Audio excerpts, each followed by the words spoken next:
And joining us now to discuss the political situation in Slovakia is Eva Mihočková, journalist from the Slovak Foreign Policy Association. Hello and welcome to TVP World.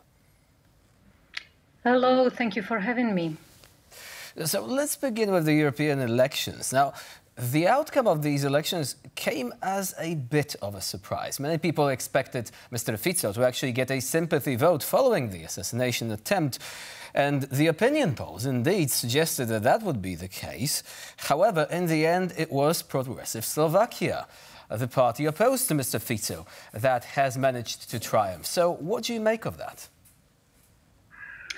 Well, I have to confess that election result was a big surprise also for us, probably for everybody in Slovakia. Even the representatives of Progressive Slovakia admitted that, yeah, this is a very positive surprise. When I discussed this result, this election outcome with them, they suggested that maybe it's a result of a very strong finish of their election campaign. It's hard really to say without any concrete data. I believe that this is also part of the video message of Robert Fico that he released shortly before the elections, where he said that he doesn't believe that the gunman that shot him was some lonely madman. He said that he labeled him as an opposition activist. And he indirectly made the Slovak opposition responsible for this assassination attempt on him. This motivated not only his supporters to come and cast votes for him, but also, and it seems like it motivated much more the voters and supporters of opposition, of Progressive Slovakia, because they found it very offensive. They found it as a disinterpretation and disinformation that Robert Fico is spreading into public sphere, trying to make a Slovak opposition and especially Progressive Slovakia somehow responsible for this attack. And they believe, the supporters of Progressive Slovakia believe that this is just not fair, and that's why seems like they were more motivated to come to the elections and vote.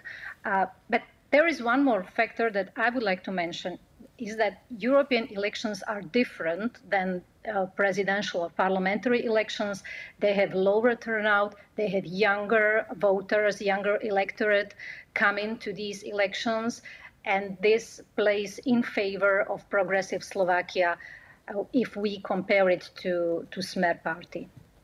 Right, so we do see that now there was a bid to boost support for Smer party, and, well, it did not work ultimately. Now, Slovakia, I feel like, has become a very polarized country. So we do see that now there are some tensions also after this vote. So how do you feel, how stable is now the government majority, and can now the Progressive Slovakia build on its success and gain momentum? Mm-hmm. Well, it is definitely a very important moment for Progressive Slovakia and for the whole Slovak opposition, because it's a symbol.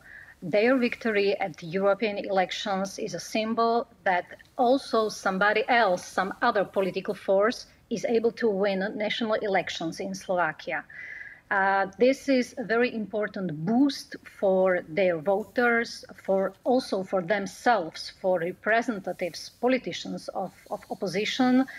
It's a boost for their further activities, for their work with public, with their electorate. This is one thing. And as for the government position right now, well, I would not interpret this election result as some kind of a sign that the government parties are losing their position or they're losing their strength. It's not like that.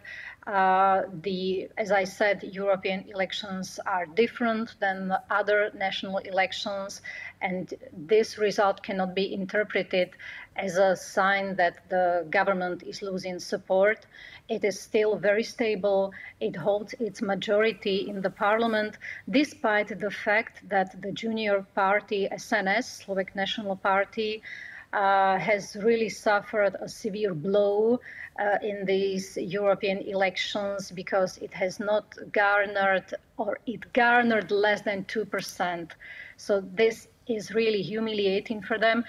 But still, there is no reason for the government to be shaken somehow in the parliament, in the Slovak parliament.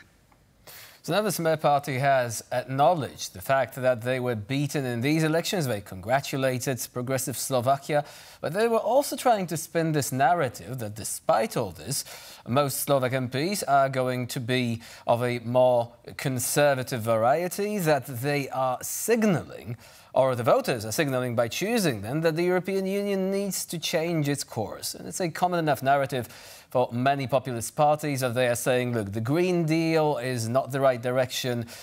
We need to move away from certain policies. We need to get tougher on migration and so on.